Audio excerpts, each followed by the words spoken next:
Marie, I didn't want you to see this. Help me, Marie. It must be very upsetting.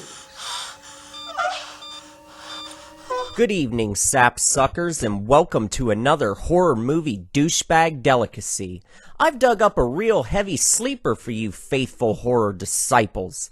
The film is called Blood Relations, and it's a seldom seen and rarely talked about slice of madness from 1988. This snowbound, ice-cold Canadian thriller will keep you guessing until the very bitter end, so I must be careful not to spoil the more startling revelations that the final act has in store for your ass. Plot-wise, this movie is a real fucking doozy. It concerns an ultra-wealthy family of perverts who live in a gigantic, isolated mansion. There's Charles, the patriarch of the Twisted Clan. This poor bastard is on his deathbed, but still pines for the days when he was a young buck, running wild and banging broads in the street. Then there's Andreas, a brilliant, world-renowned neurosurgeon. Old Andreas is highly proficient at operating on brains, but not all of his patients are of the willing variety, if you get my meaning. Finally, we have the youngest of the clan, the trust fund jet-setter Thomas.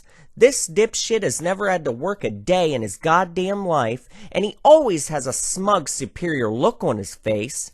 While his father is putting in long hours at the hospital earning a living just to pay the bills, this pipsqueak is traveling around Europe getting laid on the family dime.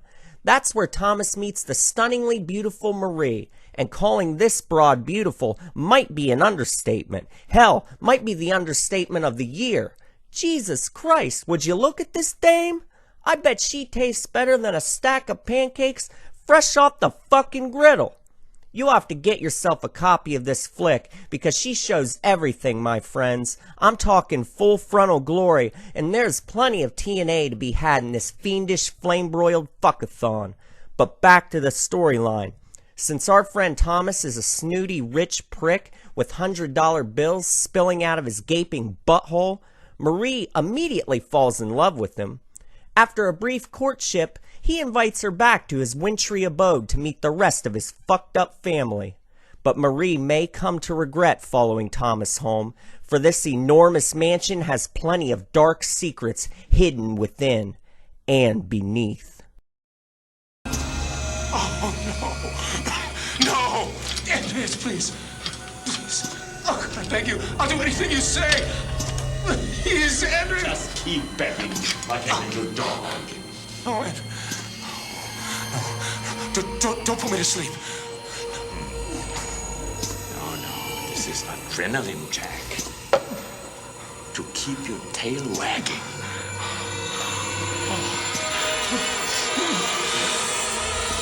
Blood Relations was unceremoniously dumped onto videotape by Nelson Entertainment and simply never found an audience. It's too classy and elegant for the gorehound crowd and too sick and depraved for the casual thriller fan. And the artwork didn't help the film one goddamn bit. This, my friends, is Exhibit A for a boring cover layout. First impressions are everything, and I'm sure this drab piece of shit cover steered plenty of potential video renters away. Whoever designed this cover should be ashamed of themselves for doing such a disservice to what is a truly remarkable movie. I rented this flick from West Coast Video back in the late 90s after reading a positive review in a video guide. Right away, I was drawn into this movie's regal and bizarre vibe. The opulent surroundings will dazzle your eyes. This mansion is so majestic and cavernous that it gives the Overlook Hotel a run for its money. After watching this, I wish I was rich so I could have a big palace with underground tunnels and chambers. What an amazing setting for a horror movie. The hallways are long and dark, with streaks of shadows dancing in the vast darkness while these eccentric people engage in their macabre shenanigans. The majestic ambience reminded me of the 90s PC game Phantasmagoria. If you've played that game, then you know what I mean. The lighting is spot on also, with potent use of blue and purple to ratchet up the atmosphere, an atmosphere that is further bolstered by the strikingly gothic film score. The piano theme has the operatic overstatement of Hellraiser, but with a tinge of sadness. Plus, the composer adds in synthesizer stingers and warped-sounding cues to heighten the tension. If you're looking for some gore, then Blood Relations has a couple significant scenes of carnage. Since our friend Andreas is a sociopathic brain surgeon, we get treated to some grisly peeks at splayed open craniums with pulsating gray matter. However, this movie is about much more than simple gore effects. It digs way down below the surface to explore the sadism and perversity of the characters. Marie is repeatedly drugged by someone else in the mansion, and she slips in and out of consciousness throughout the final 30 minutes of the film. Through her goggle-eyed view, we witness psychosexual visions and violent set pieces that play out with a dramatic fever dream fervor. In one ghoulish scene, Marie wanders deliriously into Andreas's underground laboratory, and she catches a glimpse of him torturing a pasty bald twat strapped into a chair. This segment and so many others are captured with utmost style. Without giving too much away, I will divulge that Andreas is a great villainous character.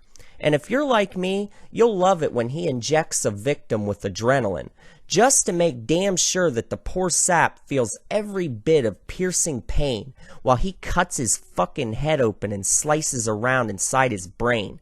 He tells the asshole too, "No anesthesia for you, shithead. I'm putting adrenaline up your ass."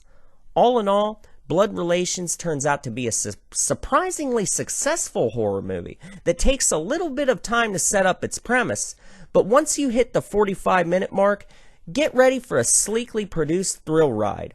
Every character is morally bankrupt, therefore you're never sure who's plotting against who as this movie crashes toward its grandiose climax. And I'll tell you right fucking now, it's a real grim head spinner that will knock your pecker in the dirt. Supremely satisfying and sadly overlooked, this movie is a dusty ruby just waiting to be spit-shined and polished. So go get your fucking shine box. Marie, just in time for dinner. We have my specialty tonight. Something to remember Jack by. Food for thought, you might say.